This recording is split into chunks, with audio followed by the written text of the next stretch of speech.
The penultimate day of the Tirreno Adriatico. Stage 6, a climbing day of course, the Queen stage with over 3,400 metres of altitude gain along the way.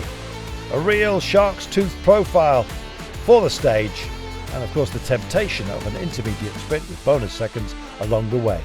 Ayuso starting off as favourite, Garner knowing he had to defend the blue, green certain for Tarozzi, but Ciclamino also some question marks with, of course, Sunday and San Benedetto del Tronto still to come.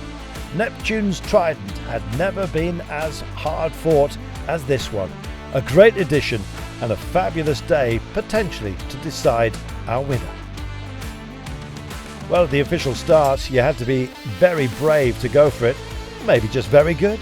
Mathieu van der Poel, certainly that, and he thought about skirmishing for intermediate sprint points, and indeed bonus seconds, I guess. But really it turned out to be a breakaway that was to have some fun. It was enthralling. 8 very good riders up the road, and they were sharing duties brilliantly. Well, there were some moments out there, not least of course for Covidis Benjamin Thomas, almost caught out by a spectator. But really we were thinking about the heroes of this entire stage that would define themselves on the mountain. Pippo Ganna, could he possibly survive? At the beginning of the day he actually said, this is about fighting for the blue. His entire team were racked behind him. Well, there were other teams out there as well that wanted to take some spoils, and the gap was starting to tumble to those out front. Red Bull wanted it for Jai Hindley. Of course Pidcock and Q365 did plenty of work out there, and slowly but surely that gap was coming down. Well, there were fumbles in pockets for gels that maybe weren't there.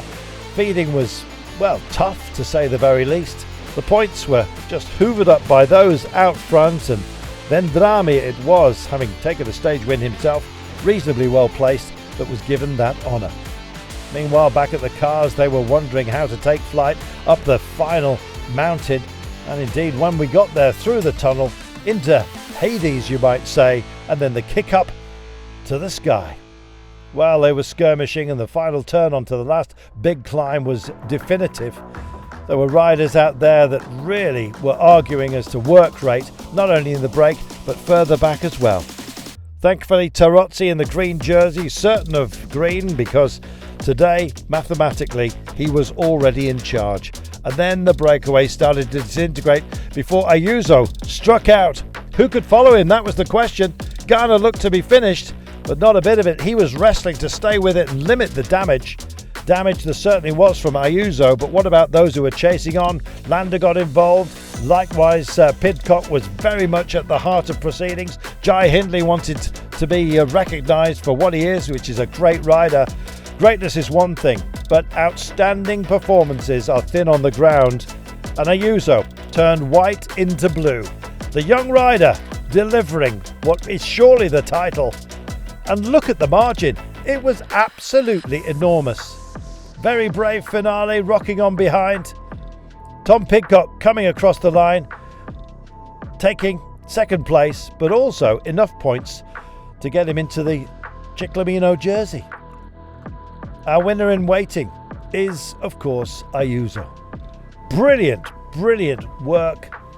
And look at the margins, 13 seconds back to Pidcock, Hindley in third place ahead of Landa, Tiberi also in the frame, and Filippo Ganna came in, can you believe it, to make sure that he's still in the frame. He's on the podium, for goodness sake. He might even think about second place. Pidcock leads the Ciclamino jersey competition ahead of Milan, but with sprinting tomorrow, likely to hand back over to Milan Okoi. And of course, Tarozzi is in green, secure and brilliant for the mountains.